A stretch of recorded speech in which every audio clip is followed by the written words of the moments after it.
উপস্থাপন করেছেন।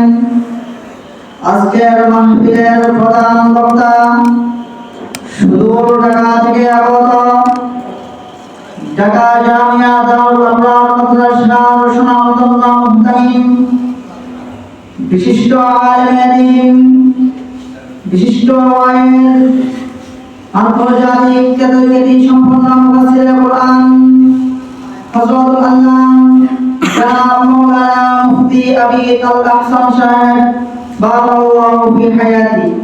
আমি হুজুরের গুরুত্বপূর্ণ তাকরীর উপস্থাপন করার জন্য মাহফিল ইন্তেজামিয়ার পক্ষ হতে সবিনয় অনুরোধ করছি।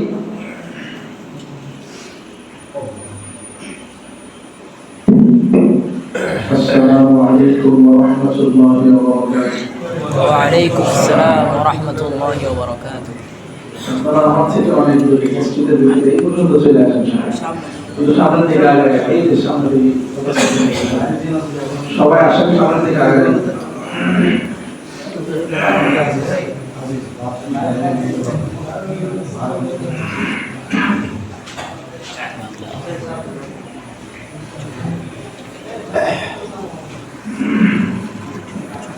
الحمد لله وكفى وسلام على عباده الذين اصطفى أما بعد فأعوذ بالله من الشيطان الرجيم بسم الله الرحمن الرحيم يا أيها الذين آمنوا اتقوا الله حق تقاته ولا تموتن إلا وأنتم مسلمون.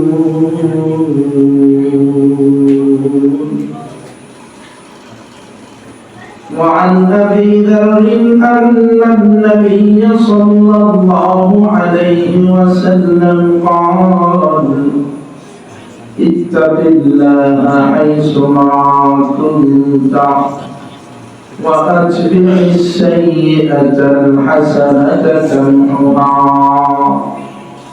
وخالق الناس بخلق حسن.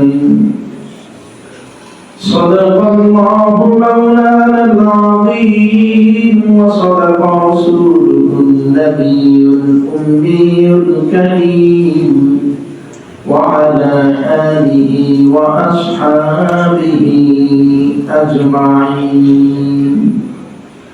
ربنا ظلمنا أنفسنا وإن لم تغفر لنا وترحمنا لنكونن من الخاسرين. مقام عاشق دیگر مقام بندگی دیگر زنوری سزدا بخواهی زخافی به سزا خواهی. فصل حیوانات پر ہرگز اسے حاصل نہیں نام جس کا دفتر عشاق میں شامل نہیں. خاکہ اس انسان کا ہوگا جہنم کا حسب جس کے عنصر ہی بنارے عاشقہ شامل نہیں. عشق سے بیتاب جو دل ہے نہیں وہ دل نہیں. عشق سے بیتاب جو دل ہے نہیں وہ دل نہیں. جلوے جانا سے خالی ہے جو منزل نہیں. جلوے جانا سے خالی ہے جو منزل نہیں.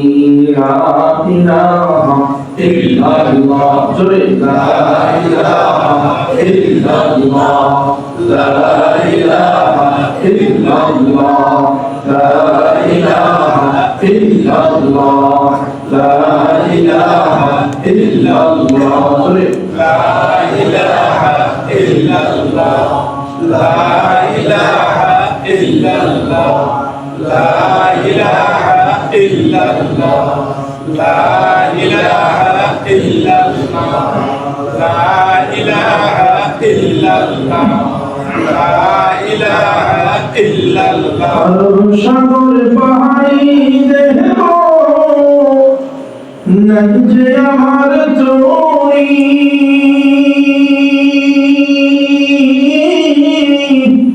পাখি নই যে উড়ে যাব জানাতে পারি করি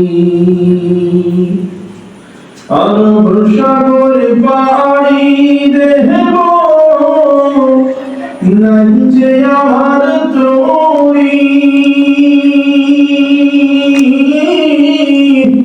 পাখি নই যে উড়ে যাব ডানাতে ভর করি আশায় আছে সম্বল নাই আশায় আছে সম্বল নাই করি কেউ পায় মনে বড় আশা ছিল যাব মদিনায় মনে বড় আশা ছিল যাব মদিনায় সালাম আমি করব গিয়ে সালাম আমি করব গিয়ে নবীর রওজায় মনে বড় আশা ছিল যাব মদিনায় মনে বড় আশা ছিল যাব মদিনায় সকলেই জোরে সোরে চিৎকার করে বলেন তো আল্লাহু আকবার আবার একবার জোরে উচ্চ আওয়াজে বলেন আল্লাহু আকবার সাদাকাল্লাহু মাওলানা আল-আযীম ওয়া সাদাকা রাসূলুহুল নাবিয়্যুল উম্মিয়্যুল কারীম ওয়া আলা আলিহি ওয়া আসহাবিহি আজমাইন ربنا ظلمنا أنفسنا وإن لم تغفر لنا وترحمنا لنكونن من الخاسرين অধ্যকার আয়োজিত এই মাহফিলের সম্মানিত সভাপতি আমন্ত্রিত হযরত উলামায়ে কেরাম আমার সামনে যারা বসেছেন জনাবে ইসলাম পর্দার অন্তরাল থেকে যারা আমার কথা শুনছেন আবেদা সালেহা মুমিনা মুসলিমা আমার মা ও বোনেরা আপনারা যারা আমার সামনে আছেন তবে প্রতি সর্বপ্রথম কথা আমার সঙ্গে আপনারা একটু কথা বলতে পারবেন না ইনশাআল্লাহ সবাই ইনশাআল্লাহ বলবেন ইনশাআল্লাহ এই মজলিস কথোপকথনের মজলিস বক্তারা বলতে হয় শ্রোতারা বলতে হয় একা একা বেশিক্ষণ কথা বলা যায় না শ্রোতা চুপচাপ যদি শুনতে থাকে ঘুম এসে যায় কোন বিষয়ে আলোচনা হয়েছে বিষয়টা বুঝে আসে না এই যে আপনারা রাত্রিবেলায় মসজিদে অবস্থান করতেছেন না ঘুমায় এই সময়টা যে মসজিদে আছে এই সময় যেন বৃথা না হয় এই জন্য যতক্ষণ আলোচনা চলে দিনের কান লাগিয়ে আমলের নিয়তে শুনতে হবে তারপরে ইনশাআল্লাহ আপনি যে শুনতেছেন বুঝতেছেন এটা আবার আমরা একটু বোঝায় দিবেন কেমনে বোঝাবেন সুবহানাল্লাহ আলহামদুলিল্লাহ আল্লাহু আকবার যেখানে যেটা বলার দরকার সেখানে সেটা বললেই আমি বুঝবো আপনি আমার কথা বুঝতেছেন পারবেন না ইনশাআল্লাহ একটু কথা বললে আপনার বুঝতেও সুবিধা হবে আমার বলতেও সুবিধা হবে আপনি শুনে দেখুন মজা পাবেন আমি আপনাকে বলে বোঝায় তেমন মজা পাবো তখন দেখবেন শুনতে ভালো লাগতেছে আমারও বলতে ভালো এই জন্য একটু বলতে পারবেন ইনশাআল্লাহ বলেন তো আমাদের এখানে এনেছেন কি আল্লাহ জোরে বলেন কে এনেছেন আল্লাহ খাওয়ান কে? আল্লাহ। পড়ান কে? আল্লাহ। সম্মান দান করেন কে? আল্লাহ। চোখ দিয়ে দেখার তৌফিক দিয়েছেন কে? আল্লাহ। কান দিয়ে শোনার তৌফিক দিয়েছেন কে? আল্লাহ। সাত তরফ জমিন ও আসমানের একচ্ছত্র মালিক একমাত্র কে? আল্লাহ। সব যদি আল্লাহ রাব্বুল আলামিন হন, শুকরিয়া আদায় করব কার দরবারে? আল্লাহ। এই যে আমরা যে এখানে এসেছি, নিজ থেকে আসতে পেরেছি না আল্লাহ এনেছেন? আল্লাহ যদি না আনতেন তাহলে কি আসতে পারতাম? এই যে আল্লাহ পাক আপনাকে আমাকে ভালোবেসে মায়া করে মহব্বত করে এই জান্নাতি বাগানে আসার তৌফিক দিয়েছেন, বসার তৌফিক দিয়েছেন। এই জন্য হৃদয়ের গহীন থেকে, অন্তঃস্থল থেকে রব্বে করিমের দরবারে শুকরিয়া জ্ঞাপন করি আলহামদুলিল্লাহ। আরো একবার দিল থেকে বলেন আলহামদুলিল্লাহ। আল্লাহ সবাইকে কবুল করে নেন, আমিন। তাহলে খেয়াল করেন আজকে যে আলোচনার বিষয়টা বলার আগে আপনাদেরকে প্রশ্ন করি, যারা এখানে বসেছেন কেউ কি নিজেকে বেঈমান দাবি করেন? না। জোরে বলেন না। আবার জোরে বলেন না। সবাই নিজেকে কি দাবি করি? ইমানদার। জোরে বলেন ইমানদার। ইমানদার দাবি করি। তার মানে আমরা দাবি করি আমরা সবাই ইমানদার। কি জোরে বলেন? ইমানদার। সবাই ইমানদার। বুঝেন, শুধু দাবি করার দ্বারাই কোন জিনিসের মালিক হওয়া যায় না। যেমন ধরেন কেউ এসে দাবি করলো যে মসজিদ যে জায়গায় মসজিদ করা হয়েছে এই জায়গাটা আমার জায়গা, কথার কথা কেউ এসে দাবি করলো। এখন বলেন তো এই মসজিদের জায়গা মালিকানা দাবি করলে সে কি মালিক হতে পারবে? না। হ্যাঁ? না। শুধু দাবি করার দ্বারাই কখনো মালিক হওয়া যায় না। যায় না। দাবির পাশাপাশি প্রমাণ পেশ করতে হবে। কি লাগে ধরে বলেন? প্রমাণ। হ্যাঁ, যদি সে কিছু প্রমাণ পেশ করতে পারে, যেমন দলিল দেখাইতে পারে, অথবা আপনারা যে পর্চা বলে নাকি আপনাদের কি বলে আরএস পর্চা, বিএস পর্চা বলেন, সারা বাংলাদেশে মানে একরকমই এগুলো, তাই না? এই যে আপনার খতিয়ান, দাগ নম্বর, আরএস পর্চা, এরপরে আপনার বিএস পর্চা, এই পর্চাগুলো যদি উপস্থাপন করতে পারে, সব কিছু যদি প্রমাণাদি পেশ করে আপনাদেরকে দেখাইতে পারে, তাহলে বোঝা যাবে যে সে আসলেই এখানকার মালিক।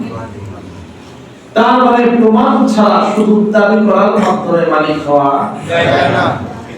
এবার মিলান আমাদের কথার সঙ্গে মিলান। আমরা একটু আগে বললাম আমরা ইমানদার। কি দাবি করেছি বলেন? ইমানদার। শুধু দাবি করার দ্বারা ইমানদার প্রমাণিত হয়ে যাবে না। হ্যাঁ? না। শুধু দাবি করার দ্বারা ইমানদার হওয়া যাবে না। প্রমাণ দিবেন, প্রমাণ। যেমনি ভাবে জায়গার মালিক দাবি করলে মালিক হওয়া যায় না, আরএস পর্চা, বিএস পর্চা সহ বিভিন্ন রকমের প্রমাণ আদি পেশ করতে হয়, ঠিক তেমনি ভাবে শুধু দাবি করার মাধ্যমে ঈমানদার হওয়া যায় না। ঈমানদার প্রমাণ করার জন্য কিছু প্রমাণের দরকার আছে। ঠিক। কথা বুঝাইতে পারছি? প্রশ্ন এসে যায় প্রমাণগুলো কি? কোন কোন কাজের দ্বারা প্রমাণিত হবে আমি ঈমানদার? যেমনি ভাবে কোন কোন কাগজের দ্বারা প্রমাণিত হবে আমি জমির মালিক, ঠিক তেমনি ভাবে কোন কোন কাজের দ্বারা প্রমাণিত হবে আমি ঈমানদার। এটাই হলো আজকের আলোচনার বিষয়। জানার দরকার আছে না? আছে। সারা জিন্দেগি তো আমরা দাবি করে গেলাম আমি ঈমানদার, আসলে ঈমানদার হতে পারলাম কিনা এটা জানার দরকার আছে না? আছে। এটা শিখে নেন, জেনে নেন, তাহলে মানুষের কাছে না হোক অন্তত নিজের কাছে নিজেকে প্রমাণ করা যাবে আমি ঈমানদার। বুঝতেছেন তো আমার কথা? ভাষা বুঝতেছেন? জি। হ্যাঁ, মাশাআল্লাহ। তো উলামায়ে কেরামগণ বলেছেন ঈমানদার প্রমাণিত করতে চাইলে, নিজেকে ঈমানদার হিসাবে সাব্যস্ত করতে চাইলে অন্তত 4টা কাজ করতে হবে। কয় কাজ? 4টা। জোরে বলেন। 4টা। সবাই বলেন কয়টা? 4টা। আরো জোরে। 4টা। নির্বাচন আসলে যেমন আপনারা স্লোগান দেন ওই বলেন কয়টা? 4টা। আরো জোরে। 4টা। জোরে বলেন। 4টা। জোর হয় নাই। 4টা। আরো জোরে। 4টা। কয়টা? 4টা। ঈমানদারের কাজ কয়টা? 4টা। আবার বলেন 4টা। কয়টা? 4টা। মুখস্থ হয়েছে? বারবার আপনাদেরকে বলাইলাম এই মুখস্থ করার জন্য। কারণ এই যে আগেই বলেছি এখান থেকে যদি কিছু শিখতে না পারেন, বসছেন কষ্ট করে, সময় যেন বৃথা না হয়, এই জন্য শিখতে হবে।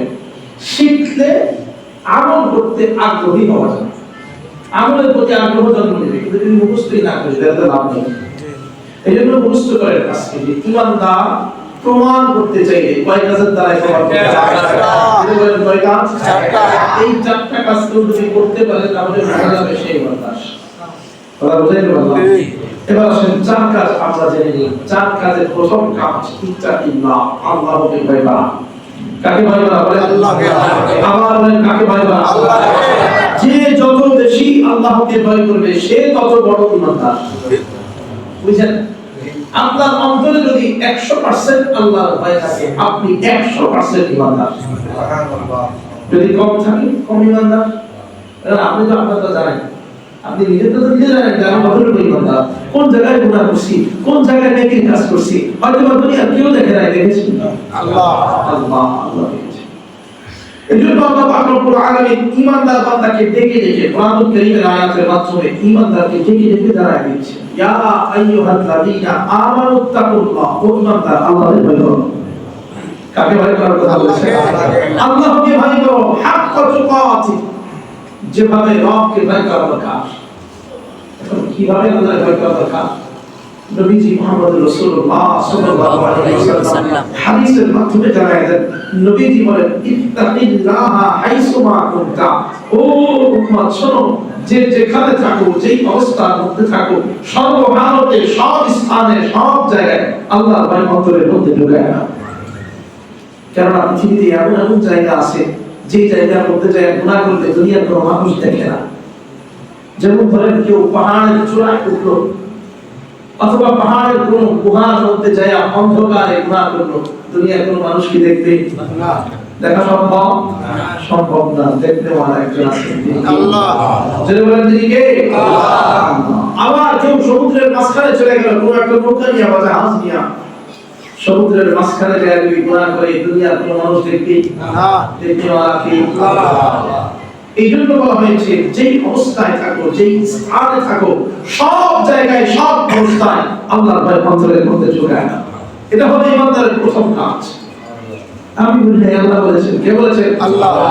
ইয়া আইয়ুহাল্লাযীনা আমানুত্তাকুল্লাহা হাক্কা তুকাতিহ, ইয়া আইয়ুহাল্লাযীনা আমানুত্তাকুল্লাহা হাক্কা তুকাতিহ। আল্লাহ পাক রব্বুল আলামিন আয়াতের এই প্রথম অংশের মধ্যে জানাই দিয়েছেন, ও ঈমানদার বান্দা আল্লাহকে ভয় করো। কাকে ভয় করার কথা বলেছেন? আবার বলেন না কাকে? আল্লাহ। জোরে জোরে জোরে বলেন, কাকে ভয় করার কথা বলেছেন? আল্লাহ। আল্লাহকে ভয় করার জন্য বলেছেন হাক্কা তুকাতিহ, যেভাবে আল্লাহকে ভয় করা দরকার সেভাবে আল্লাহকে ভয় করো। নবী মুহাম্মদ রাসূলুল্লাহ সাল্লাল্লাহু আলাইহি ওয়াসাল্লাম জানাই দিয়েছেন, ইত্তাকিল্লাহা হাইসুমা কুনতা, যেখানেই থাকো, যে অবস্থার মধ্যে থাকো, যেই হালতে থাকো, যেই স্থানে থাকো, সব জায়গায় আল্লাহর ভয় অন্তরের মধ্যে ঢোকাও। সব জায়গায় আল্লাহর ভয় অন্তরে ঢোকাও। আপনাদের যদি জিজ্ঞাসা করা হয়, ভাই আল্লাহর ভয় পান, কেন ভয় পাই? কেমনে বুঝবো আল্লাহর ভয় পান? বলে আল্লাহর ভয় ফজরের নামাজ পড়ি। আল্লাহর ভয় ফজরের সময় ঘুমায় থাকি না, ফজরের নামাজ পড়ি।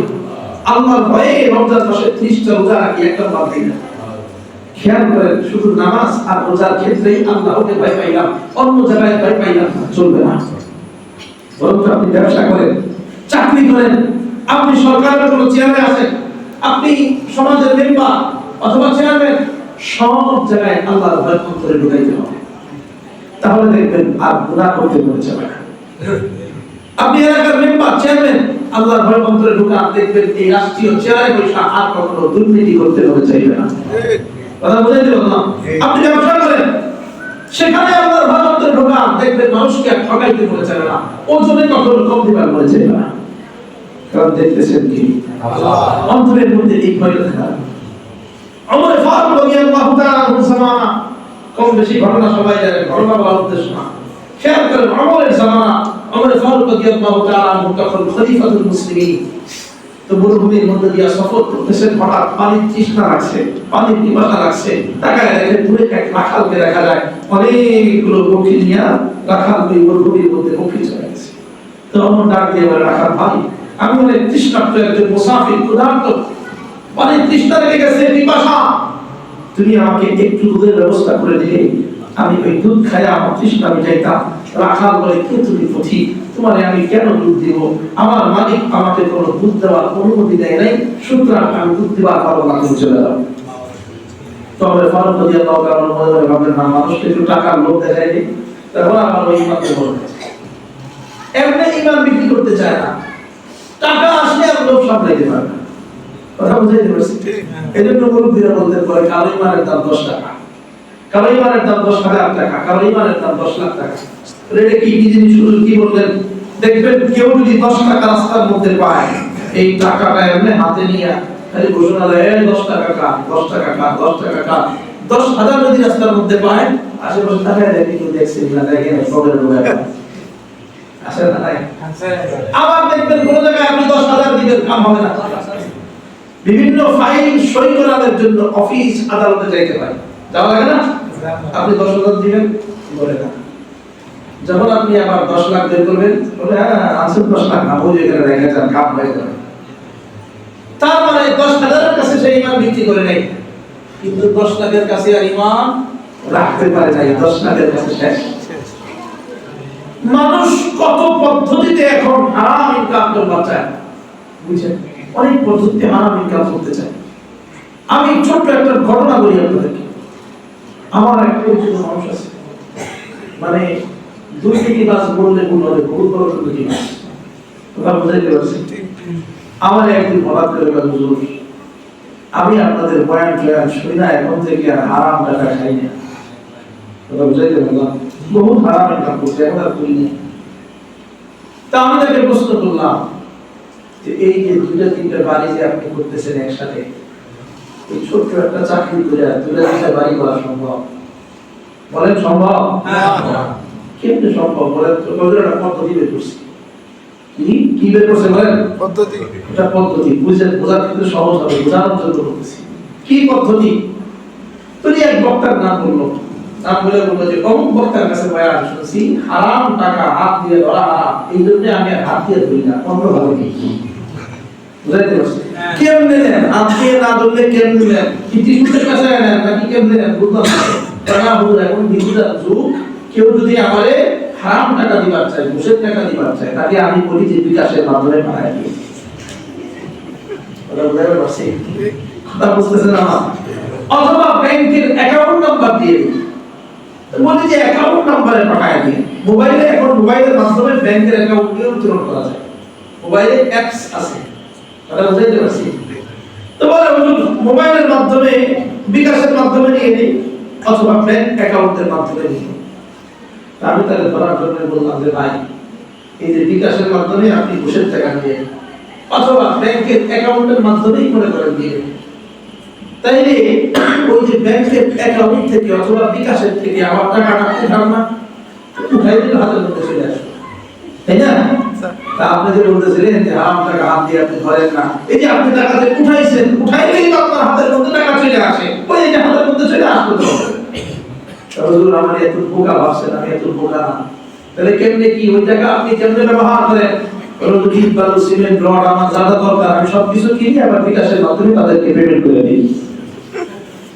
ব্যাংকের অ্যাকাউন্ট থেকে টাকা ট্রান্সফার করে দেই মোবাইলের মাধ্যমে ব্যাংকের অ্যাকাউন্ট থেকে টাকা আমি ট্রান্সফার করে দেই হুজুর শুনেন টাকা আমার হাতে আসে না হারাম টাকা আমি কখনো হাত দিয়ে ধরি না এবার বলেন তো এই যে হারাম টাকাটা বহুত সিস্টেম করে দেশে খাইতেছে গ্রহণ করতেছে এটা কি জায়েজ না বলেন জায়েজ না মানুষ বহুত পদ্ধতি অবলম্বন করে হারাম ইনকাম করার জন্য মনে রাখবেন যেই টাকা হারাম সেটা আপনি যদি এইভাবে খান অথবা যদি আপনি ঘুরায় ফিরে একটা খান তাহলে হারাম বুঝাইতে পারছি তো টাকার কাছে আসলে মানুষের ইমান দুর্বল হয়ে যায় টাকার কাছে আসলে মানুষের ইমান রাখতে পারে না ওমর ফারুক রাদিয়াল্লাহু তাআলা আমি ঘটনা বলছিলাম তিনি ভাবলেন এই রাখালকে একটু টাকার লোভ দেখাইলে হয়তো ইমান দুর্বল হয়ে যাবে তাহলে ফারুক রাদিয়াল্লাহু তাআলা ডাক দিয়ে বলে রাখাল ও ভাই শোনো তোমার সঙ্গে একটা চুক্তি দিয়ে আসি চুক্তিটা করলে তোমার লাভ হবে আমার লাভ হবে বলে কি চুক্তি বলে আমি তোমার কিছু টাকা দিলাম তোমার দুধ দেওয়া লাগবে না একটা বকরি আমাকে দিয়ে দিবা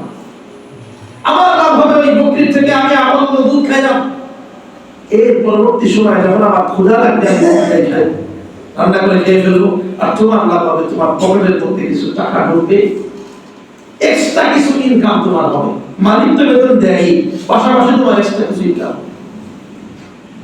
ওমর ফারুক রাদিয়াল্লাহু তাআলা আনহু রাখালের সঙ্গে যখন এই চুক্তি করতেছে রাখাল ডাক দিয়ে বলে ও তোমার সঙ্গে এই হারাম লেনাদেনা করলাম, তোমার কাছে একটা বকরি যে বিক্রি করব, আমি আমার মালিককে যে কি জবাব দিব? মালিক তো আমাকে জিজ্ঞাসা করবে এতগুলো বকরির মধ্য থেকে একটা বকরি কোথায় গেল? ওমর ফারুক রাদিয়াল্লাহু তাআলা আনহু ওই রাকাতকে শিখায় দেয়, পরীক্ষামূলক শিখায় দেয়, পরীক্ষা করার উদ্দেশ্যে শিখায় দেয়। বলে রাখাল, তোমার মালিক তোমাকে বিশ্বাস করে বিধায় তোমার কাছে এতগুলো বকরি দিয়ে তোমার বকরির মধ্যে পাঠাইছে। বিশ্বাস না করলে তোমাকে এতগুলো বকরি দিয়ে পাঠাইতো না। তুমি মালিককে যা জবাব দিবা মালিক বিশ্বাস করতে বাধ্য।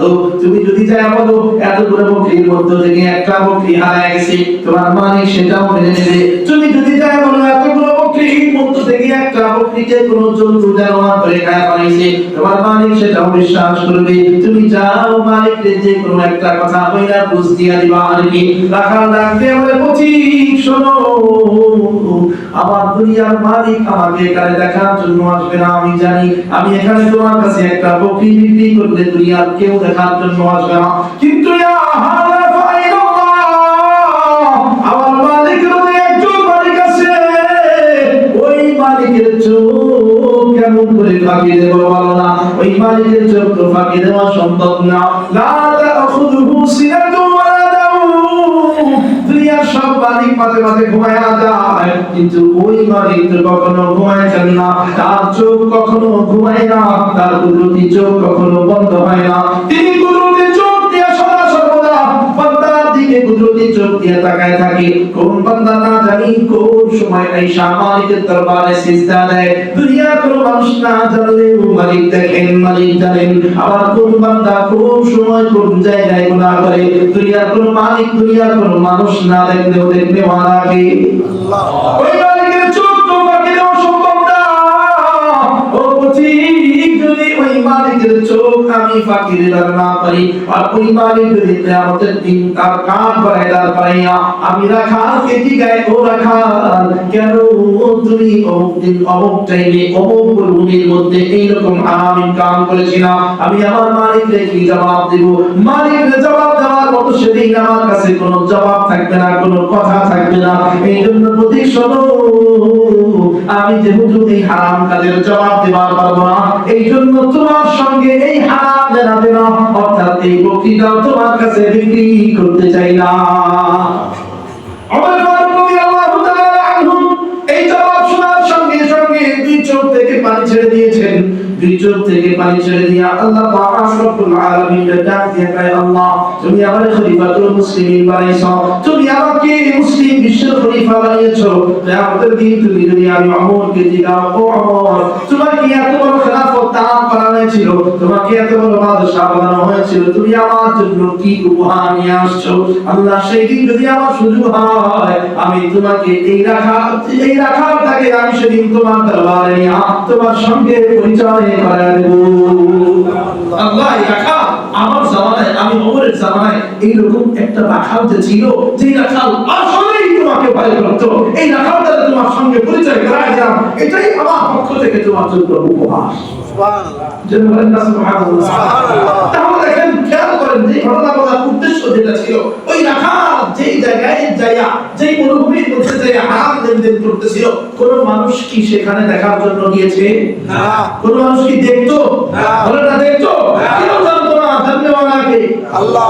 এই জন্য নবী মুহাম্মদ রাসূলুল্লাহ সাল্লাল্লাহু আলাইহি ওয়াসাল্লাম জানাই দিয়েছেন, বলে যেখানেই থাকো ইত্তাকিল্লাহ আইসুমা কুনতা, যেখানেই থাকো যে অবস্থার মধ্যে থাকো, সব জায়গায় সব অবস্থায় সব হালতে আল্লাহর ভয় অন্তরের মধ্যে ঢোকায় নাও। কারণ কেউ যদি আল্লাহকে ভয় করতে পারে, আল্লাহ পাক রব্বুল আলামিন বলেন, আমি আল্লাহ তার জন্য পুরস্কারের ব্যবস্থা করে রেখেছি। সুবহানাল্লাহ।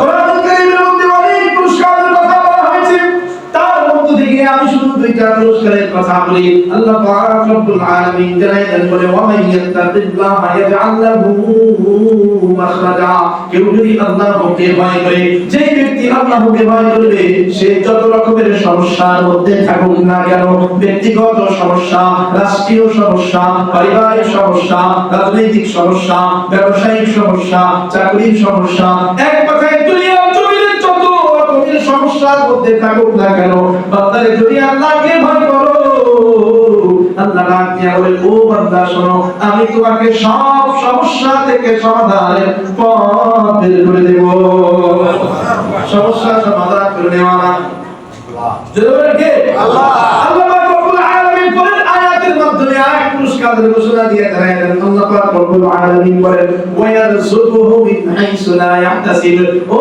বান্দারে শোনো কেউ যদি আমি আল্লাহকে ভয় করতে পারো আল্লাহর ভয় তার অন্তরের মধ্যে আছে আমি আল্লাহ তার জন্য ঘোষণা দিয়ে দিলাম ও বান্দারে আল্লাহকে ভয় করো আমি আল্লাহ তোমার জন্য দ্বিতীয় পুরস্কার এমন এক পুরস্কারের ব্যবস্থা করে রেখেছি বান্দারে শোনো দ্বিতীয় পুরস্কার হলো আমি আল্লাহ তোমার জন্য এমন স্থান থেকে উত্তম রিজিকের ব্যবস্থা করে দেব যে স্থানের কথা তুমি কখনো কল্পনাও করতে পারো না কল্পনাতীত জায়গা থেকে তোমার জন্য হালাল রিজিকের ব্যবস্থা করব মুফাসসিররা কেরাম এই আয়াতের ব্যাখ্যা করতে রাখেন বলে আপনি আল্লাহর ভয়ে হারাম ছেড়ে দেন কেমন কেউ মনে করেন ওজনে কম দিয়ে হারাম টাকা ইনকাম করে তো ওজনে কম দিয়ে কয় টাকা পায় 5 টাকা 10 টাকা প্রত্যেক দিন একটু করে কম দিয়ে তাহলে 500 টাকা বেশি লাভ করবে কয় টাকা 500 টাকা বেশি লাভ করবে আল্লাহ পাক বলেন ও বান্দা ওই 500 টাকার লোভ ছেড়ে দাও আল্লাহর ভয়ে কার ভয়ে আল্লাহর ভয়ে তার মানে ওজনে কম দিও না মানুষকে ঠকায় তুমি কয় টাকা লাভবান হইতা কয় টাকা লাভ করতা আল্লাহর ভয়ে মানুষকে ঠকানো ছেড়ে দাও ওয়ায়ারযুকুহু মিন হাইসু লা ইয়াহতাসিব আল্লাহর ভয়ে যদি তুমি এই রকম হালাল ইনকাম ছেড়ে দাও আমি আল্লাহ হালাল পদ্ধতিতে তোমার জন্য আরো 5 ডাবল বেশি রিজিকের ব্যবস্থা করব সুবহানাল্লাহ যারা বলেন সুবহানাল্লাহ সুবহানাল্লাহ আবার বলেন সুবহানাল্লাহ সুবহানাল্লাহ আল্লাহকে ভয় করলে আল্লাহর পক্ষ থেকে রিজিক আসে কিনা আসে যারা বলেন আসে কিনা কে বলেছেন আল্লাহ শর্ত হলো আল্লাহকে ভয় করতে হবে তাহলে আল্লাহ দুনিয়ার সব সমস্যার সমাধান করে দেন পাশাপাশি হালাল রিজিকের ব্যবস্থা করে দেন সুবহানাল্লাহ আপনি আমি তো মনে করি না ওজনে কম না দিলে আমার ব্যবসা বাণিজ্য চলবে না ওজনে কম না দিলে আমার ছেলে মেয়ে স্কুলের লেখাপড়া চলবে না আপনি আমি এই চিন্তা করে বসে আছি এজন্য ওজনে কম দিয়ে একটু লাভবান হতে চাই আজকে থেকে নিয়ত করেন কোন রকমের ঠকবাজির ব্যবসা করব না কাউকে ঠকাবো না ঠকায় দুই টাকা লাভ করব না দেখেন আল্লাহ কিভাবে বরকত দেয় অন্তর থেকে আল্লাহকে ভয় পায় ছাড়তে হবে আল্লাহ তোমার ভয় সব হারাম ছেড়ে দাও তাহলে বলেন তো ঈমানদার বান্দার কয়টা কাজ করতে হয় মনে আছে নি আমার বলেন কয়টা চার কাজের প্রথম কাজ আল্লাহকে ভয় করা কাকে ভয় করা দিলে বলেন না আল্লাহ আল্লাহকে ভয় করলে পুরস্কার আছে না নাই আছে কিনা পুরস্কার আছে দুই পুরস্কার প্রথম পুরস্কার হলো আল্লাহ সব সমস্যা থেকে সমাধানের পথ বের করে দেন আর দুই নম্বর পুরস্কার হলো আল্লাহ উত্তম রিজিকের ব্যবস্থা করে দেন অকল্পনীয় জায়গা থেকে উত্তম রিজিকের ব্যবস্থা করে দেন কে আল্লাহ এবার আসেন ঈমানদার বান্দার দুই নম্বর কাজ হলো আমালান সালিহান নেক আমল করা কোন আমল নেক আমল জোরে বলেন নেক আমল কাজ কয়টা সবাই বলেন কাজ কয়টা এক নম্বর কার ভয় আল্লাহকে ভয় জোরে বলেন কার ভয় আল্লাহর ভয় আল্লাহর ভয় চুপ করে রাখেন আল্লাহর ভয় কার ভয় আল্লাহর ভয় দুই নম্বর আমালান সালিহান নেক আমল করা কোন আমল জোরে বলেন কোন আমল করা আবার বলেন সবাই সবাই সমান জোরে বলেন কোন আমল করা নেক আমল করা নেক আমল করা নেক আমল করা নবীজি মুহাম্মদুর রাসূলুল্লাহ সাল্লাল্লাহু আলাইহি ওয়াসাল্লাম বলেন ওয়া আতবি'is সাইয়্যাতাল হাসানাতা তামহুহা ও বান্দারে কখনো যদি তোমাদের দ্বারা কোনো গুনাহ হয়ে যায় কোনো ভুল হয়ে যায় সঙ্গে সঙ্গে আবার নেক আমল করবা কেননা আল্লাহ পাক রব্বুল আলামিন পবিত্র কোরআনুল কারীমের মাধ্যমে ঘোষণা দিয়ে জানায় দিয়েছেন ইন্নাল হাসানাত ইউযহিবুনাস সাইয়্যাত তোমাদের পাপ সমূহকে তোমাদের নেক কাজের মাধ্যমে ঢেকে দেওয়া হয় সুবহানাল্লাহ নেক কাজের মাধ্যমে তোমাদের পাপগুলোকে ঢেকে দেন কে আল্লাহ কে আল্লাহ আল্লাহ পাক ঘোষণা দিয়ে জানালেন বান্দা তোমাদের পাপগুলোকে তোমাদের নেকির মাধ্যমে ভালো কাজের মাধ্যমে ঢেকে দেওয়া হয় এইজন্য নবী মুহাম্মদ রাসূলুল্লাহ সাল্লাল্লাহু আলাইহি ওয়াসাল্লাম বলেছেন কখনো যদি ভুল করে ফেলাও কখনো যদি কোনো গুনাহ করে ফেলাও সঙ্গে সঙ্গে আবার নেক আমল করে ফেলো নেক আমল করে ফেলো কেননা নেক আমলের দ্বারা গুনাহগুলোকে আল্লাহ পাক রব্বুল আলামিন ঢেকে দেন নেক আমলের দ্বারা পাপগুলোকে ঢেকে দেওয়া হয় এবার আসেন প্রশ্ন আসতে পারে হুজুর নেক আমল কি সেটা নতুন করে বলার দরকার নাই সবাই জানেন নেক আমল কি জানেন না ফজরের নামাজ নেক আমল আগের সুন্নত জোহরের নামাজ আগের সুন্নত পরের সুন্নত দেখে আমল রাস্তার মধ্যে আপনি হাঁটতেছেন বড় একটা পাথর পড়া আছে আপনার মনে হইলো যে এই পাথরটা থাকার দ্বারাই মানুষের হাঁটতে কষ্ট হবে আপনি পাথরটা সরাই দেন দেখে আমল বুঝাইতে পারলাম কত সহজ দেখেন রাস্তার মধ্যে আপনি হাঁটতেছেন মানুষের সালাম দেন দেখে আমল এক কথা যত ভালো কাজ আছে সবগুলো দেখে আমল তবে কিছু তফাৎ আছে পার্থক্য আছে কিছু নেক আমল আছে যেগুলো আল্লাহর পক্ষ থেকে বাধ্যতামূলক করে দেওয়া হয়েছে যেমন ধরেন ফজরের নামাজ জোহরের নামাজ এক কথায় ফরজ নামাজ কেউ যদি বলে আজকে একটু শীত বেশি পড়ছে অথবা একটু গরম বেশি পড়ছে অথবা আপনার ধরেন তুফান ঝড় তুফান বৃষ্টি আজকে ফজরের নামাজ পড়বো না চলবে না বলেন চলবে না কারণ এটা বাধ্যতামূলক ঝড় হোক বৃষ্টি হোক তুফান হোক যা কিছু হোক না কেন ফজরের নামাজ বা কোনো ফরজ নামাজ বাদ দেওয়া যাবে না কারণ আল্লাহর পক্ষ থেকে বাধ্য করে দেওয়া হয়েছে আবার কিছু আমল আছে যেগুলোকে বলা হয় নফল আমল অতিরিক্ত আমল যেমন ধরেন তাহাজ্জুদের নামাজ এটা কি বাধ্যতামূলক পড়তেই হবে এমন কোনো শর্ত আছে না যে অতিরিক্ত তবে কেউ যদি এই তাহাজ্জুদের নামাজ পড়তে পারে অধিক পরিমাণ সওয়াব পাবে আবার মুহাদ্দিসরা কেরাম বলে কেউ যদি এরকম নফল নামাজ বা নফল কোনো আমল নিয়মিতভাবে করতে পারে মানে একদিনও বাদ দেবে না যেরকম ভাবে আমরা নামাজ ফজর যোহর আসর মাগরিব ইশা নিয়মিতভাবে পড়ি ওই রকম ভাবে কেউ যদি কোনো নফল নামাজ নিয়মিতভাবে পড়তে পারে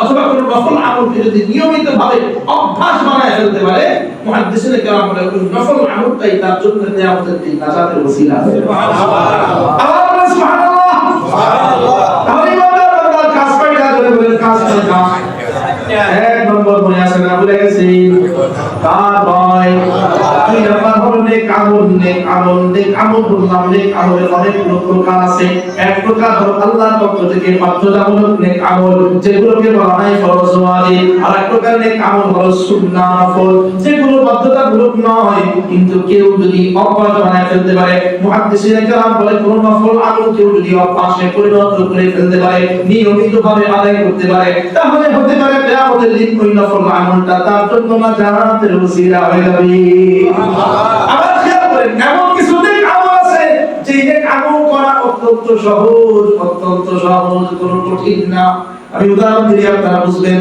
হজ করা দেখেন হজ করা কত কঠিন কাজ প্রথমত আপনার টাকা থাকতে হবে সম্পদ লাগে এরপরে আপনার পাসপোর্ট ভিসা লাগে এরপরে আপনার বিমানে করে যেতে হয় এরপরে ইহরাম করতে হয় এরপরে আপনার হজে যাইতে তাওয়াফ করতে হয় দৌড়ায় তাওয়াফ করতে হয় সাফা মারওয়া সাই করতে হয় কষ্ট আছে না নাই আছে এটা আমল তবে এমন কিছু আমল আছে যেগুলো করা সহজ যেমন ধরো দুরূদ শরীফ পড়া দুরূদ শরীফ পড়ার জন্য মসজিদের সামনের কাতারে আইসাই বসতে হবে এমন কোনো শর্ত আছে না আল্লাহর জিকির করার জন্য ওযু কইরা এরপরে মসজিদে আইসা দুই রাকাত নামাজ পড়া তারপরে জিকির করতে হবে এরকম কোনো শর্ত আছে না বলেন না কোনো শর্ত আছে না তারপরে দেখেন জিকিরের আমল দুরূদের আমল কত বড় সহজ আমল আপনি রাস্তার পাশ দিয়ে হাঁটেন আর জিকির করেন আল্লাহ আল্লাহ আল্লাহ আল্লাহ আপনি ক্ষেত খামারে কাজ করতেছেন ধান পাট লাগাইতেছেন আপনি রসুন লাগাইতেছেন পেঁয়াজ লাগাইতেছেন চাষাবাদ করতেছেন হাত দিয়ে আপনি জমি চাষ করতেছেন আর জবানে পড়েন আল্লাহ আল্লাহ সুবহানাল্লাহ আলহামদুলিল্লাহ আল্লাহু আকবার একদিকে আপনার হাতের কাজ হয়ে যাবে আর একদিকে জবানের মধ্যে আল্লাহ আল্লাহ জিকির করার কারণে আপনার আমল নামার মধ্যে সওয়াব আর সওয়াব লেখা হবে সুবহানাল্লাহ কথা বুঝতে পারছেন না মহিলা মামুদের পর্দা অন্তরাল থেকে হয়তো মাইকে আওয়াজ শুনতেছে হাত দিয়ে কাজ করা যায় ঘরের কাজ আপনি পেঁয়াজ রসুন আদা এরপরে আপনার যে সমস্ত তরিতরকারি আছে হাত দিয়ে কাটেন আর জবান দিয়ে বলেন আল্লাহ আল্লাহ একদিকে হাতের রান্না কমপ্লিট হয়ে যাবে আর একদিকে আল্লাহ আল্লাহ জিকির করার দ্বারা আমল নামার মধ্যে সওয়াব সুবহানাল্লাহ আবার আল্লাহ পাক রব্বুল আলামিন বলেছেন এই জবানটাকে যদি জিকিরের রং দিয়ে রাখায় পাওয়া যায় জিকিরের মাধ্যমে যদি জবানটাকে জারি করা যায় তাহলে অন্তরের মধ্যে প্রশান্তি আসে আলা বিযিকরিল্লাহ তাতমাইন্নুল কুলুব আল্লাহ পাক রব্বুল আলামিন বলেন জিকিরের দ্বারা অন্তরের মধ্যে প্রশান্তি আসে শান্তি আসে বলে হুজুর আমরা তো শান্তি পাই না আমরা তো একদিন জিকির করি এর পরে আর কোনো খবর থাকে না একদিন করি এক মাস খবর নাই ওই জিকিরের দ্বারা প্রশান্তি জিকির করতে করতে করতে করতে জবানটাকে জিকিরের রং দিয়ে লাগায় ফেলতে হবে। আমি একটা বোঝার জন্য একটা উদাহরণ দিই সহজ উদাহরণ আব্দুল কাদের জিলানী রাহমাতুল্লাহি আলাইহির নাম শুনছেন বুঝলেন না আপনারা? বড় পীর বলা হয়, বড় পীর। কেমন পীর ছিলেন না আব্দুল কাদের জিলানী রাহমাতুল্লাহি আলাইহি? এমন বড় পীর, তার জবানে সদা সর্বদা আল্লাহ আল্লাহ আল্লাহ আল্লাহর জিকির লেগেই থাকতো। আল্লাহর জিকিরে ব্যাকুল হয়ে যেতেন, মশগুল হয়ে যেতেন। তার দরবারে যত মুরিদ যাইতো, সবার প্রথম সবক ছিল, আমার দরবারে মুরিদ হতে চাও? বলে হ্যাঁ। বলে আল্লাহ আল্লাহর জিকির করতে করতে আল্লাহর জিকিরে মশগুল হয়ে যাও। জবানটাকে জারি করে নাও আল্লাহর জিকির নিয়ে। তো ওই দেশের বাদশা আব্দুল কাদেরের দরবারে গেছে দেখার জন্য। শুনি আব্দুল কাদের অনেক মুরিদান নিয়ে বসবাস করে, দেখা আসি আসলে করে কি। বাদশা গেছে দেখার জন্য, যে দেখে আব্দুল কাদের জিলানী একা হাসান বলা করি সবাই মিলা সময় পাইলেই লা ইলাহা ইল্লাল্লাহ আল্লাহু আকবার সুবহানাল্লাহ আলহামদুলিল্লাহ জিকিরের মধ্যে ব্যস্ত হয়ে যায়। বাদশা আব্দুল কাদের জিলানী রাহমাতুল্লাহি আলাইহি দরবারে গিয়ে দেখে সদা সর্বদা শুধু জিকিরের মধ্যে ব্যস্ত হয়ে যায়, সদা সর্বদা জিকিরের মধ্যে মশগুল হয়ে যায়। যখনই সময় পায়, অর্থাৎ খাবারের সময় বলে, নামাজের সময় বলে, যখনই সময় পায়, অবসর সময় পায়, কেউ শুয়ে বসে থাকে না, সবাই মিলে আল্লাহ আল্লাহ আল্লাহ আল্লাহর জিকিরে ব্যস্ত হয়ে যায়। বড় মজার জিকির করে লা ইলাহা ইল্লাল্লাহ লা ইলাহা ইল্লাল্লাহ লা ইলাহা ইল্লাল্লাহ লা ইলাহা ইল্লাল্লাহ illallah la ilaha illallah la ilaha illallah याद में तेरे सबको भुला दो, कोई ना मुझको याद रहे, सब खुशियों को आग लगा दो, खाने दिल आबाद रहे। अब जो नहीं बस दादो में आखिर उल्टे सुबाई मेरे इलाहा ला इलाहा इल्लल्लाह ला इलाहा इल्लल्लाह ला इलाहा इल्लल्लाह ला इलाहा इल्लल्लाह ला इलाहा इल्लल्लाह ला মুহাম্মাদুর রাসূলুল্লাহ। ইত্তেকে বলেন সাল্লাল্লাহু আলাইহি ওয়াসাল্লাম। জিকিরের মধ্যে মজা আছে না? আছে। জিকিরের মতো জিকির করতে পারলে দেখবেন অন্তরে কি পরিমাণ শান্তি পাওয়া যায়, কি পরিমাণ শান্তি অনুভব হয়। আব্দুল কাদের জিলানী রাহমাতুল্লাহি আলাইহি সব মুরিদদেরকে নিয়ে এভাবে জিকিরের মধ্যে ব্যাকুল হয়ে আছেন, জিকিরের মধ্যে মশগুল হয়ে আছেন। আর বাদশা দেখে সবাই শুধু জিকিরে ব্যস্ত, কেউ কোনো কাম কাজ করে না। বুঝতে পারবে না, হাজার হাজার লোক কেউ কোনো কাম কাজ করে না, সবাই জিকিরের মধ্যে ব্যস্ত। কিন্তু যখন খাবারের সময় হয়, কে যেন খাবারের ব্যবস্থা করে দেয়, খাবার আর ঠিকঠাক মতো চলে আসে। বাদশার মনের মধ্যে কৌতূহল, এতগুলো মানুষ কেউ কোনো কাম কাজ করে না, তারপরে এইগুলোর খাবারের ব্যবস্থা কে করে, কেউ দেখার দরকার। বাদশারে আব্দুল কাদের ছিল, আব্দুল কাদের এতগুলো বেকার মানুষ নিয়ে সারাদিন জিকির আজকাল করে বেড়াইতেছ, বুঝলাম না এতগুলো মানুষের প্রত্যেক বেলা আবার কেনা খাওয়ায়, খাওয়ায় কে? আব্দুল কাদের বলো না কে খাওয়ায়, তোমাদের খাবারের ব্যবস্থা কে করে? আব্দুল কাদের জিলানী রাহমাতুল্লাহি আলাইহি বলেন, যেই মওলা পাকের গোলামি করি, যেই রবের নাম এতক্ষণ ধরে ধরে সারা দিন ধরে ধরে যেই রবের গোলামি করি, যেই রবের যমনা করি, যেই রবের জিকির করি, সেই রব আমাদের জন্য খাবারের ব্যবস্থা করে। সুবহানাল্লাহ। বাদশা মনে করছে আব্দুল কাদের কথা বলছে। ওই যে আমাদের কাউকে যদি জিজ্ঞাসা করা হয়, ভাই কেমনে কি খাইতেছে, কাল্লা হয় বলে না, চলাফেরা কেমনে কি করেন, বলে আমরা চালাই। মানে মুসলমানের মুখের যত নাই হলো আল্লাহ খাওয়ায়, আল্লাহ চালায়। বাদশা মনে করছে আব্দুল কাদের বলছি আর কি করে। বাদশা ফেরত চলে গেছে, উত্তরটা তার মতো হয়নি। চলে গেছে রাজ্যে ফিরে যাওয়ার পরে মনে মনে ভাবে, হ্যাঁ আব্দুল কাদের এত ভালো কাজ করতেছে, আমি একটু হেল্প করতে পারি, আল্লাহ তো আমার কম দেয়নি। আমার এই বিশাল রাজ্য থেকে আমি আব্দুল কাদেরের নামে একটা জেলা, একটা এলাকা লিখে দেব। ওই এলাকার মধ্যে যত রকমের ট্যাক্সের টাকা আসবে সেগুলো এখন থেকে আর সরকারি ফান্ডে আসবে না, এখন থেকে সব যায় আব্দুল কাদেরের ফান্ডে জমা হবে। আব্দুল কাদের আর কোনো টেনশন থাকবে না, সে শুধু জিকির করবে আর ফান্ডের থেকে টাকা উঠায় খাবে। কথা বুঝাইতে পারলাম? এখন আব্দুল কাদেরের দরবারে একটা বাদশাহী ফরমান পাঠাইছে, মানে বাদশাহ চিঠি লিখছে আব্দুল কাদেরকে, লিখছে আব্দুল কাদের শুনে অত্যন্ত আনন্দিত হবেন, খুশি হবেন। আমার এই রাজ্যে, বিশাল রাজ্যে অমুক এলাকাটা আপনার নামে আজকে থেকে লিপিবদ্ধ লিখে দিলাম। ওই এলাকার যত রকমের ট্যাক্সের টাকা আছে ওগুলো এখন থেকে আর সরকারি ফান্ডে আসবে না, আপনার ফান্ডে যায় জমা হবে। আপনি ওই টাকা উঠাবেন, উঠায় সবাই মিলে খাবেন আর জিকির করবেন, কোনো খাম নাই, কোনো চিন্তা নাই, টেনশন নাই। আব্দুল কাদেরের দরবারে বাদশাহী ফরমান চলে গেছে। খেয়াল করেন, এখনকার বহু পীর আছে, পীর ছিলেন কেমন পীর, বহু পীর আছে যাদের দরবারে যাইতে মোটা অঙ্কের টাকা লাগে, টাকা নিয়ে না গেলে মুরিদের সঙ্গে পীরের সম্পর্ক হয় না। অল্প কিছু টাকা দিয়ে বড় বড় গরু, উট, ছাগল, খাসি এগুলো পীরের দরবারে পাঠাইলে মুরিদের সঙ্গে সম্পর্ক ভালো থাকে। আব্দুল কাদের জিলানী রাহমাতুল্লাহি আলাইহি কেমন পীর, খেয়াল করেন। বাদশা একটা এলাকা লিখে দিছে, রাজ্যের একটা অংশ আব্দুল কাদের নামে লিখে দিছে। সেই বাদশাহী ফরমান যখন আব্দুল কাদের হাতে গেছে, আব্দুল কাদের জিলানী রাহমাতুল্লাহি আলাইহি ফরমান দেখা খুশি হওয়ার বদলে উল্টা রাগ হয়ে গেছে। বাদশা, তোমার এত চিন্তা করতে কি বলছে? তুমি আমার ছোট্ট একটা এলাকা দিয়ে খুশি করবার চাইতেছ, মনে করছো এটা বলে আমি খুশি হয়ে যাব? আব্দুল কাদের জিলানী রাহমাতুল্লাহি আলাইহি চিঠির জবাব লিখেছেন আলাদা কোনো খাতায় না, ঐতিহাসিকগণ লেখেন আলাদা কোনো খাতায়, আলাদা কোনো পৃষ্ঠা ব্যবহার করে বাদশাহ চিঠির জবাব দেন নাই, বরঞ্চ বাদশাহ যে চিঠি লিখেছে তার উল্টা পিঠে লিখেছে। ও বাদশাহ শোনো, আব্দুল কাদের জিলানী রাহমাতুল্লাহি আলাইহি বাদশার চিঠির জবাব লিখেছেন, ওই বাদশার চিঠির উল্টা পিঠে লিখেছেন। ও বাদশাহ শোনো, তুমি হয়তো ছোট্ট একটা এলাকা দান কইরা এলাকা আমার নামে লিখে দিয়া আমি আব্দুল কাদেরকে খুশি করবার চাইতেছ। ও বাদশা শোনো, তুমি মনে করছো তোমার এই সম্পদ পাইলে আমি খুশি হয়ে যাব, তোমার ওই এলাকাটা আমার নামে লিখে দিলে মনে করেছো আমি খুশি হয়ে যাব।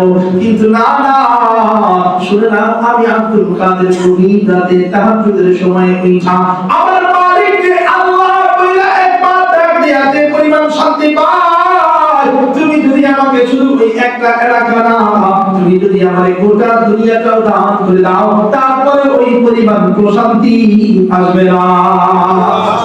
আল্লাহ আল্লাহ क्यों मुसाफिर की मैं खाना में दोनों आलम के हकीकत एक पैमाना में शमा में हिम्मत का हाथू एक परवाना में लुत्फ जीने में नहीं जल जल के मर जाने में लुत्फ जीने में नहीं जल जल के मर जाने में ओ मधुर नाम चिगले हृदय हाशे ओ मधुर नामे सुख देवे आशे काना अल्लाह अरे जब काना ओ मधुर नाम चिगले हृदय हाशे ओ मधुर नामे सुख देवे आशे ओ नामेर तुलना मेरे नाम ओ नामेर तुलना मेरे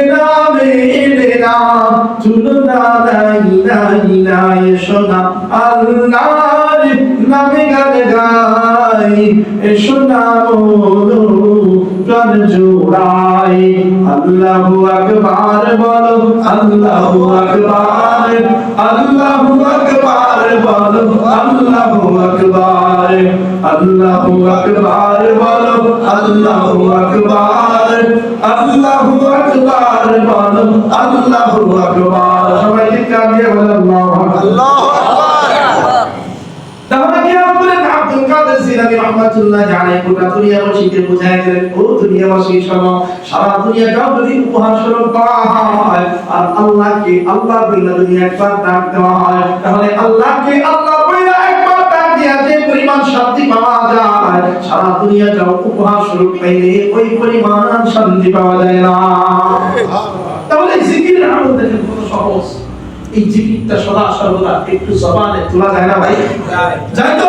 আপনি হাঁটতে অসুবিধা নেই, আপনি এখান থেকে চট্টগ্রাম যাইতেছেন, যান, গাড়ির মধ্যে বসে আছেন, পাশে গল্প করার মতো কেউ নেই, গাড়ির সিটে বসে বসে আল্লাহ আল্লাহ সুবহানাল্লাহ সুবহানাল্লাহ আলহামদুলিল্লাহ আলহামদুলিল্লাহ আল্লাহু আকবার আল্লাহু আকবার, এভাবে চলতে থাকেন, জিকির করতে থাকেন, দেখবেন চট্টগ্রাম পর্যন্ত যাইতে যাইতে হাজার বার লক্ষ বার জিকির করা হয়েছে। সুবহানাল্লাহ। আপনার চট্টগ্রামে যাওয়া হয়ে গেল, আবার অন্যদিকে জিকির করার কারণে আমল নামার মধ্যে সওয়াব আর সওয়াব দেখা। এজন্য যে কোনো আমল করা ইমানদার বান্দার 2 নম্বরের কাজ। কয় নম্বরের কাজ বলেন? নম্বর কাজ। আর বাকি আছে 2টা, আমি খুব সংক্ষেপে বলে দেই, সময় অনেক হয়ে গেছে। বাকি আছে 2টা। 3 নম্বরের কাজ শুনেন। কাজ কটা বলছিলাম মনে আছে? ভুলে গেছেন নাকি? বলেন ধরে বলেন এক নম্বর কি? এক নম্বর কি বলেন তো? কার ভয়? আল্লাহ ভয়। ধরে বলেন কার ভয়? আল্লাহ ভয়। 2 নম্বর কেমন আমল? নেক আমল। নেক আমল। ধরে বলেন কেমন আমল? নেক আমল। কোন আমল? ধরে বলেন কোন আমল? নেক আমল। নেক আমল যে কোনো নেক আমল হতে পারে, নামাজ, রোজা, হজ, যাকাত, জিকির, আজকার যা কিছু হতে পারে, সব ধরনের নেক আমল। এবার আসেন 3 নম্বর। 3 নম্বর হলো খলকান হাসানা, ভালো আচরণ করা। কেমন আচরণ? ধরে বলেন ভালো আচরণ। ভালো আচরণ কাকে বলা হয়? এক কথায় বুঝেন, নবীওয়ালা আচরণ। কি ওয়ালা আচরণ? বলেন নবীওয়ালা আচরণ। নবীদের মতো আচরণ। নবীর আচরণ কেমন ছিল? আমাদের নবীর জীবন থেকে একটা উদাহরণ দেই। আপনারা কম বেশি সবাই জানেন আমাদের নবী মুহাম্মদ রাসূলুল্লাহ সাল্লাল্লাহু আলাইহি ওয়াসাল্লাম কালিমার দাওয়াত দেওয়ার কারণে তাকে মক্কা থেকে বের করে দেওয়া হয়েছে। জানেন না আপনারা? কালিমার দাওয়াত দেওয়ার কারণে শুধু নবীজিকে নয়, নবীর অনুসারী সাহাবায়ে কেরাম যারা ছিলেন তাদেরকে সহ মক্কা থেকে বের করে দেওয়া হয়েছে। বাড়ি ছাড়া, ঘর ছাড়া, এলাকা ছাড়া করা হয়েছে। অপরাধ কি করে? কালিমার দাওয়াত আর কিছু নয়। তো নবীজি মুহাম্মদ রাসূলুল্লাহ সাল্লাল্লাহু আলাইহি ওয়াসাল্লামকে যখন মক্কা থেকে বের করে দেওয়া হয়েছে, আমি খুব সংক্ষেপে জানাই দিই, সেই মক্কা যখন আবার বিজয় হয়ে গেছে, দেখবেন পৃথিবীর ইতিহাসের দিকে তাকাইলে দেখবেন কোন বাদশা যদি কোন এলাকা জয় করে ফেলে, কোন রাজ্য, কোন রাষ্ট্র জয় করে ফেলে, ওই বাদশা ওই রাজ্য জয় করার পর ওই রাজ্যে ফিরে যাওয়ার পরে ওই রাজ্যে যখন বীরের বাসী বেশে বিজয়ী বেশে যখন ফিরে যায়, তখন ওই রাজ্যে যায় যত রকমের শত্রু আছে সবগুলোকে ধইরা ফাঁসিতে ঝোলায়। ঠিক না? রাষ্ট্র জয় করে ফেলেছি, আমার শত্রু যারা থাকবে সবগুলোকে ধরে ধরে ফাঁসিতে ঝোলাবো। তাই কি ভাইরা বলেন না? পৃথিবীর ইতিহাসটা এরকম। তা আল্লাহ নবী যখন মক্কা বিজয় করে ফেলেছে, যেই মক্কা থেকে নবীকে বের করে দেওয়া হয়েছে, সেই মক্কা যখন বিজয় হয়ে গেছে, নবীজি বীরের বেশে সাহাবায়ে কেরাম সহ যখন মক্কার মধ্যে ঘুরতেছেন, সাহাবায়ে কেরাম একে অন্যের সঙ্গে পরামর্শ করতেছে, এইবার প্রতিশোধ নেওয়া হবে। যারা যারা আমাদেরকে বের করে দিয়েছে, যারা আমাদেরকে ঘর ছাড়া, বাড়ি ছাড়া, পরিবার ছাড়া করেছে, এইবার তো আমরা মক্কা বিজয় করে ফেলেছি, এইবার প্রতিশোধ নেব, কঠিন প্রতিশোধ। আল্লাহ নবী মুহাম্মদ রাসূলুল্লাহ সাল্লাল্লাহু আলাইহি ওয়াসাল্লাম, সবাই বলেন সাল্লাল্লাহু আলাইহি ওয়াসাল্লাম, নবীজির কানে যখন এই কথা এসেছে, সাহাবায়ে কেরাম কানা ঘোষা করে মন্তব্য করতেছে, প্রতিশোধ প্রতিশোধ। আল্লাহ নবী ডাক দিয়ে বলেন, ও আমার সাহাবীরা শোনো, আল্লাহ পাক রব্বুল আলামিন আমাকে প্রতিশোধ দেওয়ার জন্য পাঠায়। আমাকে আল্লাহ পাক রব্বুল আলামিন প্রতিশোধ দেওয়ার জন্য পাঠায় না, আমাকে আল্লাহ পাক রব্বুল আলামিন দয়া নবী, মায়া নবী, রাহমাতুল লিল আলামিন বানিয়ে পাঠিয়েছে। আমি ইহজগতের জন্য রহমত, পরজগতের জন্য রহমত। আমাকে তো রাহমাতুল লিল আলামিন বানিয়ে পাঠানো হয়েছে। আর আমি যদি মক্কাবাসী থেকে প্রতিশোধ নেই, তাহলে আমি কেমন দয়া নবী হইলাম, কেমন রহমতের নবী হইলাম? এই জন্য আমি প্রতিশোধ নিবার চাই না। তোমরা সবাইকে জানায় দাও, সব মক্কাবাসীর উদ্দেশ্যে আমি ঘোষণা দিয়ে জানায় দিলাম, ও মক্কাবাসী শোনো, যারা এতদিন পর্যন্ত আমার সঙ্গে শত্রুতা করেছ, যারা এতদিন পর্যন্ত আমি নবীর বিরুদ্ধে, আমার সাহাবায়ে কেরামের বিরুদ্ধে চক্রান্ত করেছ, আমি নবী তোমাদেরকে এই মক্কা বিজয়ের পরে সুসংবাদ দিয়ে জানাই দিই, আমি নবী সবাইকে চিরতরে ক্ষমার ঘোষণা দিয়ে দিলাম। ফাতিহা تشمرون أمدك إعلاقيان عدم هي أهل وطن हिंद अबू सुफियान वहशी कर दिया सबको माफ हिंद अबू सुफियान वहशी कर दिया सबको माफ थक चुके थे दुश्मनी करते हुए जो मर्द सन ওই যে হিন্দা আল্লাহ নবীকে সারা জিন্দেগি বড় কষ্ট দিয়েছে নবী কয় হিন্দা তোমাকেও ক্ষমা করে দেওয়া হইল ওই যে আবু সুফিয়ান পরবর্তীতে যদি ওরা সাহাবী হয়েছিলেন ওই আবু সুফিয়ান ইসলামের প্রথম যুগে আল্লাহ নবীর বিরুদ্ধে বিভিন্ন রকমের চক্রান্ত করেছেন নবীজি মক্কা বিজয়ের পর ডাক দিয়ে বলে আবু সুফিয়ান শোনো তোমার থেকে কোনো প্রতিশোধ নেওয়া হবে না তোমাকেও ক্ষমা করে দেওয়া হইল ও আবু সুফিয়ান শুধু তুমি নয় আজকে এই মক্কা বিজয়ের দিনে তোমার ঘরে যারা যায় আশ্রয় নিবে আমি নবীজি সবার প্রতি ক্ষমা ঘোষণা দিয়ে দিলাম ওই যে ওয়াহশী ওয়াহশী আল্লাহর নবীর প্যারা চাচা, নবীর প্রিয় চাচা হামজা রাদিয়াল্লাহু তাআলা আনহুকে নির্মমভাবে নির্যাতন করে শহীদ করেছেন। হামজার লাশটাকে এক টুকরা দুই টুকরা নয় 70টা টুকরা করে আলাদা আলাদা করে ফেলা হয়েছে। ওই হামজার হত্যাকারী ওয়াহশী যখন আল্লাহর নবীর সামনে এসে দাঁড়াইছে, ওয়াহশী নবীর ডাক দিয়ে বলে, নবী গো, আমি জানি সবাই ক্ষমা পাইলেও আমি ওয়াহশী ক্ষমা পাওয়ার যোগ্য না, কারণ আমি এত বড় নির্যাতন করেছি, এত বড় অন্যায় করেছি, আমার পক্ষে ক্ষমা পাওয়া সম্ভব না।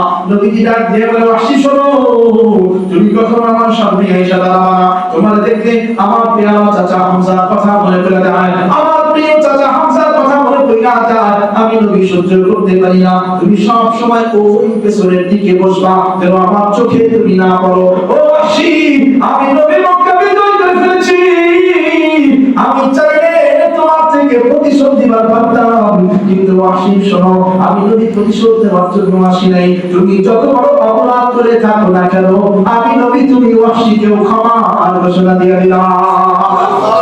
ইন্নাহু সুফিয়ান ওয়াহশী कर दिया सबको माफ, थक चुके थे दुश्मनी करते हुए जो मर्दे सन। এই জন্য বলা হয়েছে ইমানদার বান্দার আচরণ হবে নবীওয়ালা আচরণ। কোন আচরণ বলেন? নবীওয়ালা আচরণ। ছোট্ট করে বলেন ভালো আচরণ। কোন আচরণ? ভালো আচরণ। ভালো আচরণ বলে মুখস্থ থাকবে। ভালো আচরণ মানে নবীওয়ালা আচরণ। নবীওয়ালা আচরণ মানে প্রতিশোধ দেওয়ার সামর্থ্য আছে, শক্তি আছে, তারপরেও ক্ষমা করে দেওয়া। সুবহানাল্লাহ। এটার নাম হলো ভালো আচরণ। তাহলে ইমানদার বান্দার কাজ কয়টা? চারটা। বলে বলেন কয়টা? চারটা। ভুলে গেলে চলবে না, কাজ কয়টা? চারটা। এক নম্বর কার ভয়? আল্লাহর ভয়। বলে বলেন কার ভয়? আল্লাহর ভয়। আল্লাহর ভয়। দুই নম্বর কোন আমল? নেক আমল। আবার বলেন কোন আমল? নেক আমল। জোরে বলেন কোন আমল? নেক আমল। নেক আমল। আর তিন নম্বর কেমন আচরণ? ভালো আচরণ। ভালো আচরণ, নবীওয়ালা আচরণ। কার মতো? নবীওয়ালা আচরণ, ভালো আচরণ। মানে প্রতিশোধ দেওয়ার শক্তি সামর্থ্য আছে, তারপরেও ক্ষমা করে দিলাম, তার নাম হলো ভালো আচরণ, নবীওয়ালা আচরণ। কথা বলে দিতে পারছি? এবার আসেন ইমানদার বান্দার 4 নম্বর কাজ। ইমানদার বান্দার 4th নম্বর কাজ হলো তাওবাতান নাসুহা, খাঁটি তওবা করা। কোন তওবা? খাঁটি তওবা। আমার কথা না, আল্লাহর কথা। আল্লাহ বলেছেন, ইমানদারকে ডেকে ডেকে বলেছেন, ইয়া আইয়ুহাল্লাযীনা আমানু তুবু ইলাল্লাহ তাওবাতান নাসুহা। ইমানদারকে ডেকে বলেছেন, ওই যে আমরা যারা ইমানদার দাবি করি আমাদেরকে ডেকে বলেছেন, ও ইমানদার বান্দাগণ শোনো, আল্লাহর দরবারে তওবা করো। কেমন তওবা? বলে তাওবাতান নাসুহা, খাঁটি তওবা। খাঁটি তওবা কি?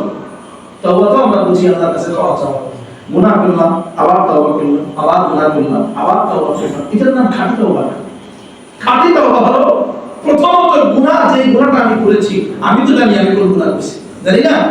আমি তো জানি, প্রত্যেকেই তো নিজে নিজে জানেন যে আমি চোখ দিয়ে কোন গুনাহ করছি, হাত দিয়ে কোন গুনাহ করছি, জবান দিয়ে কোন গুনাহ করছি, কান দিয়ে কোন গুনাহ করছি, পা দিয়ে কোন গুনাহ করছি। কেউ না জানলে একটু আল্লাহ জানেন, আপনি নিজে জানেন, আমি তো জানি।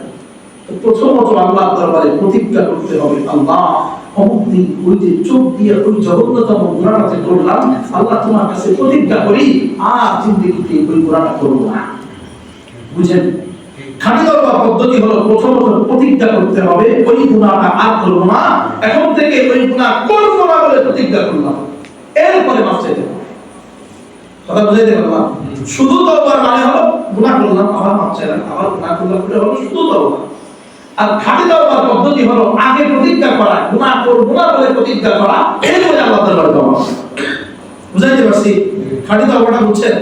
এখন আমাদের করণীয় হলো খাঁটি তওবা।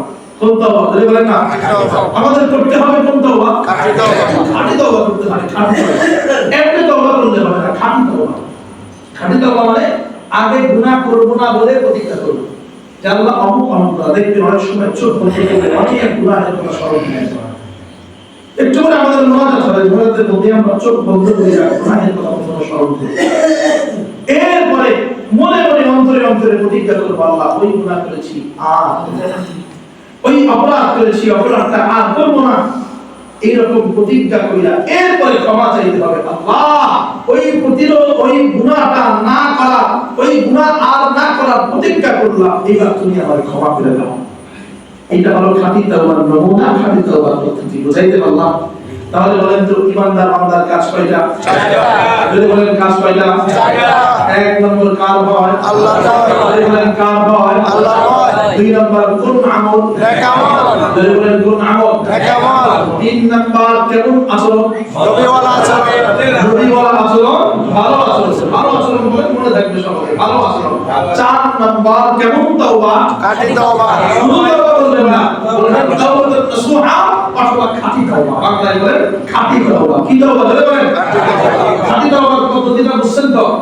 খাঁটি তওবার ক্ষেত্রে পদ্ধতি হলো আগে প্রতিজ্ঞা, এরপরে মাফ চাওয়া। আগে গুনাহ না করার প্রতিজ্ঞা, এরপরে মাফ চাওয়া। বুঝাইতে পারলাম? এই জন্য এখন আমরা সবাই মুনাজাত করব। মুনাজাতের আগে গুনাহের কথা স্মরণ করব আমরা।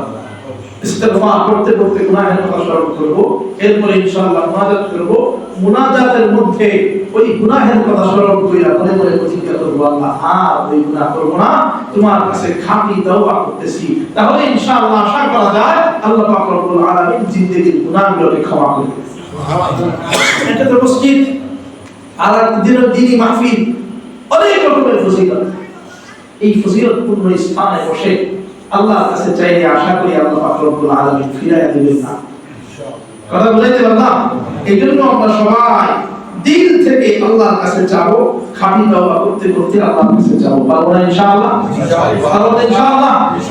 আমরা ইস্তিগফার করেন। আস্তাগফিরুল্লাহ, আস্তাগফিরুল্লাহ, আস্তাগফিরুল্লাহ, আস্তাগফিরুল্লাহ, আস্তাগফিরুল্লাহ, আস্তাগফিরুল্লাহ। পড়েন আস্তাগফিরুল্লাহ, أستغفر الله ربي من كل ذنب وأتوب إليه لا حول ولا قوة إلا بالله العلي العظيم. اللهم صل على محمد وعلى آل محمد كما صليت على إبراهيم وعلى آل إبراهيم إنك حميد مجيد. اللهم بارك على محمد وعلى آل محمد كما باركت على إبراهيم وعلى آل إبراهيم إنك حميد مجيد. الحمد لله رب العالمين والصلاة والسلام على أشرف الأنبياء والمرسلين وعلى آله وأصحابه أجمعين. ربنا ظلمنا أنفسنا وإن لم تغفر لنا وترحمنا لنكونن من الخاسرين. آمين. أيها الرحمن الرحيم الكريم হয়ে গেছে, তারপরে আমরা কিছু গুনাহগার বান্দা তোমার এই মসজিদ ছেড়ে চলে যাই না আল্লাহ। আল্লাহ ময়দান ছেড়ে চলে যাই না, বড় শানিয়া তোমার দরবারে ভিখারির মতো দিয়ে হাত উত্তোলন করে বসে আছি আল্লাহ। আল্লাহ ফিরাইয়া দিবানা, ফিরাইয়া দিয়ে কার কাছে যাব, কার কাছে যাইয়া চাইবো আল্লাহ। আল্লাহ আমাদের তোমার কোনো জায়গা নাই, তোমার কোনো দরবার নাই আল্লাহ। বড় শানিয়া তোমার দরবারে ভিখারির মতো দিয়ে হাত তুলে বসে আছি আল্লাহ। আল্লাহ আমাদের গুনাহের দিকে না তাকায়া তোমার রহমান রহিম নামের ওসিলা করে আল্লাহ আমাদের জিন্দেগীর সব গুনাহ তুমি ক্ষমা করে দাও আল্লাহ। আল্লাহ তোমার কুদরতের চোখ দিয়ে তাকায় দেখো কতগুলো গুনাহগার বান্দা তোমার দরবারে দুই হাত উত্তোলন করে বসে আছে আল্লাহ। কত লোকের বাবা অন্ধকার কবরের বাসিন্দা হয়ে গেছে আল্লাহ। আল্লাহ কত লোকের মা অন্ধকার কবরে চলে গেছে আল্লাহ। আল্লাহ সন্তানগুলো বাবার জন্য মায়ের জন্য তোমার দরবারে দোয়া চায় আল্লাহ। মেহেরবানি করে যার বাবা নাই যার মা নাই আল্লাহ, ওই বাপ মায়ের কবরকে তুমি জান্নাতের টুকরা বানায় দাও আল্লাহ। আল্লাহর কতজন হাত তুলেছে, কতজনের দাদা দাদি নানা নানি আত্মীয় স্বজন জন প্রিয়জন মুহাব্বতের মানুষজন অন্ধকার কবরের বাসিন্দা হয়ে গেছে আল্লাহ। আল্লাহ রে মেহেরবানি করে যার যেই মুহাব্বতের মানুষ অন্ধকার কবরে ঘুমায় আছে আল্লাহ মেহেরবানি করে সবাইকে তুমি চিরতরে ক্ষমা করে দাও আল্লাহ। আল্লাহ কতজন মুরব্বি অন্ধকার কবরে চলে গেছে আল্লাহ, মেহেরবানি করে সবার কবরকে তুমি জান্নাতের টুকরা বানিয়ে দাও আল্লাহ। হে আল্লাহ সবাইকে তুমি চিরতরে ক্ষমা করে দাও আল্লাহ। আল্লাহ এই মাহফিলকে তুমি কবুল করে নাও আল্লাহ। মাহফিলের জন্য যে যেভাবে সহযোগিতা করেছি আল্লাহ, সবার দান সবার সহযোগিতা তুমি কবুল করে নাও আল্লাহ। আল্লাহ এলাকাবাসীকে তুমি ক্ষমা করে দাও আল্লাহ। দূরান্ত থেকে আমার কত মামুন হাত তুলেছে আল্লাহ, জানি না কে কোন সারিয়া কোন উদ্দেশ্য নিয়ে হাত তুলেছে আল্লাহ। মেহেরবানি করে সবার মধ্যে নেক আশা নেক উদ্দেশ্যকে তুমি দূর করে দাও আল্লাহ। এলাকার যত ব্যবসায়ী ভাই আছে তুমি ব্যবসা বাণিজ্যে বরকত বাড়ায় দাও আল্লাহ। যত চাকরিজীবী আছে তুমি চাকরিতে পদোন্নতি দান করে দাও আল্লাহ। এই প্রশ্ন আছে এই মুক্ত করে দাও, যারা অভাব প্রশ্ন আছে অভাব মুক্ত করে দাও আল্লাহ। আল্লাহ এলাকার যত প্রবাসী ভাই আছে তাদের প্রবাস জীবনকে তুমি সুখময় শান্তিময় করে দাও আল্লাহ। আল্লাহ যারা অসুস্থ রোগী আছে তাদেরকে তুমি পূর্ণাঙ্গ শেফা দান করে দাও আল্লাহ। আল্লাহ এই মাহফিলের জন্য যে যেভাবে সহযোগিতা করেছে আল্লাহ, সবাইকে তুমি কবুল করে নাও আল্লাহ। আল্লাহ একদল যুবক ভাইরা দিন পরিশ্রম করেছে আল্লাহ, সবার মেহনতকে তুমি কবুল করে নাও আল্লাহ। আল্লাহ তোমার কাছে সর্বোপরি চাওয়া হতে পারি গুনাহমুক্ত হায়াত দান করো, গুনাহমুক্ত জিন্দেগি দান করে দাও আল্লাহ। আল্লাহ যদি গুনাহ নিয়ে কবরে যাওয়া লাগে, তোমার নবী তো জানাই দিয়েছে গুনাহগারের কবরে মধ্যে আগুন জ্বালায় দেওয়া হবে আল্লাহ। আল্লাহ দুনিয়ার সমস্ত আগুনের তাপ সহ্য করতে পারি না আল্লাহ, কবরের মধ্যে যদি আগুন জ্বালায় দেওয়া হয় আল্লাহ, সেই আগুনের তাপ আমরা সহ্য করতে পারবো না আল্লাহ। আল্লাহ আমরা তোমার দুর্বল বান্দা, আগুনের তাপ সহ্য করার মতো কোনো ক্ষমতা আমাদের নাই আল্লাহ। মেহেরবানি করে গুনাহের কারণে আমাদের কবরে আযাব দিও না আল্লাহ। গুনাহের কারণে আমরা আমাদেরকে আযাব দিয়ে আমরা সহ্য করতে পারবো না আল্লাহ।